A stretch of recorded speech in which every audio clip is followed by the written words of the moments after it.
This is Grandmaster Rahh, coming to you from Mombasa, Kenya. And I'm here at the local primary school, one of the biggest in the country. And I wanted to use this as a backdrop to talk about, can Pan-Africanism help you when you move to Africa? And my point is that you don't need to be Pan-African and Africanist when you come to Kenya or when you come to Africa, because it won't matter. It won't matter because this generation and the previous generation before this one never knew colonization or slavery, and it's just not important in their lives. Now these kids are here, they're in school, and they're learning the basic things in their classes, and part of the thing that's missing from history is the information about what has been done to black people in slavery and black people in colonization. It's just not there. Why? Well, the government decided that they were going to just forget about the past and then move forward, and so they didn't want to make it seem like they were talking bad about whites. In fact, that is in the nature of the Africans. So Africans basically live a carefree life. They have no real knowledge of what Pan-Africanism is and why it's important for blacks to be strong and unite, because everybody's black. So please think about that. When you come to Africa, you're not going to have, black conscious, the Marcus Garvey, all that stuff is not going to matter. What's going to matter is getting ahead, making money, building a strong foundation for your family. And that is something that America has prohibited blacks from doing, and covertly kept us from doing, destroying our families and not promoting the importance of a tight family unit. So I'm saying to you, those people that have not really got into black consciousness, they just seem to read a little bit about it. They think that it's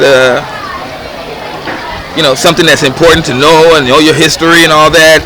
It's not really going to matter. Now I'm giving it to you from the real. I'm not giving it from all the people that read books and and did the hidden colors thing and all that. That's all great, but at the end of the day, that don't put money in your pocket. That don't put food on your table. You understand what I'm saying to you? What puts food on your table is doing business, having relationship, networking, and you can't really do that unless you're here in beautiful Africa. So this is the point I want to make and stress. All these people that are in the United States having these channels and they're talking about, look what they've done to us, what blacks have done, what the white man has done to us. No.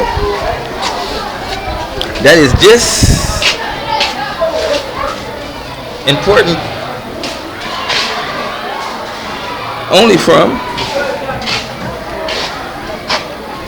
a black perspective. If you steal a house Negro, you can see some of the students in the background using the CCGA program. I told you this program is really powerful.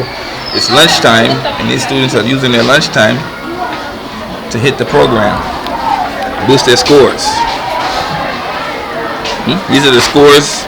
These students will soon take the most important exam of their life.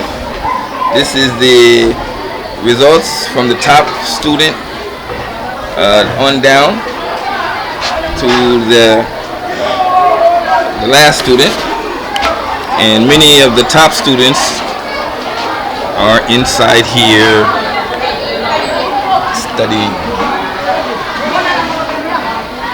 So if you didn't see my office before, some of you know that curtain. But black consciousness, Pan-Africanism, all what the Egyptians did, all of that, that's not going to be relevant once you move here. And that's something that you really got to think about. You do not have to be black conscious in order to be pro-African. In fact, most of your conversations won't have anything to do. You come here talking about, look at Marcus Garvey, you know him. You don't know Marcus Garvey, blah, blah, but they don't care. They won their freedom here in Africa. They kicked the white men out of their country, so they decided that we're not going to deal with that anymore. It's only in America, because we're still fighting, we're still enslaved, we're still being oppressed, that becomes relevant to the closed mind of our people, the enslaved mind of our people. We try to wake each other up so they can see the reality. When you get to the reality, you come to realize that you're not an American, and then you're an African, and then you're going to come to Africa. When you get here, you're not going to find people that's been enslaved. You're going to find people that's been free. Free thinkers. Talking about business. Talking about family. These are the most important things. This is where America has covered us up, and corrupted our families. Child support has broken so many hundreds of thousands of families, but nobody want to talk about that.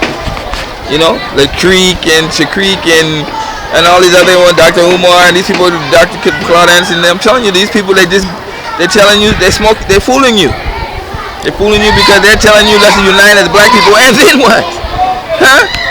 You one enslaved person, you have you get a group together, you got 50 enslaved people. It's the same thing. And slaves don't follow no unity. That guy cracked that whip, you be singing a song on your brother. So in a hot minute. So that's why I wanted to point out today. Get that straight. That Pan-Africanism, it's worthless. Okay? Now who's going to tell you this besides me? Because I'm living here 20-something years. Who's going to mention it to you? Who's going to get you straight? They're going to try to rally you up, Africa for the Africans and blah, blah, blah, motherland, blah, blah. That shit don't matter. Hell, you're still going to have to go to the same thing whether you move to Africa or whether you move to Bangladesh or Kazakhstan. It's still going to be the same thing. You're going to have to figure out how you're going to live and survive and how to take care, raise and take care of your family. Okay, so what is everybody looking at me? So that's what I want to say. My curious advisors. What's your name? Michelle. Michelle. Oh yes, Michelle. Okay, how are you? Say hi to your audience and YouTube. Say hi. Hi. Yes. Okay. Do you guys know Marcus Garvey? Have you heard of Marcus Garvey? You heard of Marcus Garvey? Or you just saying yes because I'm asking you? Have you heard of Malcolm X? No. Have you heard of Martin Luther King? No. You see? No. Okay, that's what you can expect to see when you come here. Your generation, next generation, these kids ain't worried about none of that.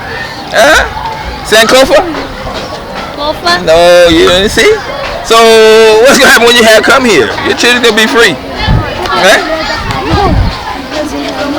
Okay, what are you guys? Are you guys American or Kenyan? Huh? Kenyan, okay. Are you living in America or are you living in Africa? Africa. Alright, do you like it? Yes. Yeah, I know they're going to say that anyway. So this is Ahmed Raj coming to you from Mombasa, Kenya, where I've been 21 years living here. Just explaining to you guys the reality of the situation, see it on the ground. Pan-African has no place in modern Africa today. So you ain't got to be Pan-Africanist or a black conscious person when you come to Africa. All you got to be is willing to try to survive, get ahead, and being in modern Africa is a lot easier than it is in America, and it's going to get a lot worse in America soon. According to me, if you hear my prediction, something big going to happen in the next few days in America. So think about that when you're making your decision and put your African plan together. And remember that your best place for your children is amongst their own people. And these, as you can see, are your own people. Okay. Peace.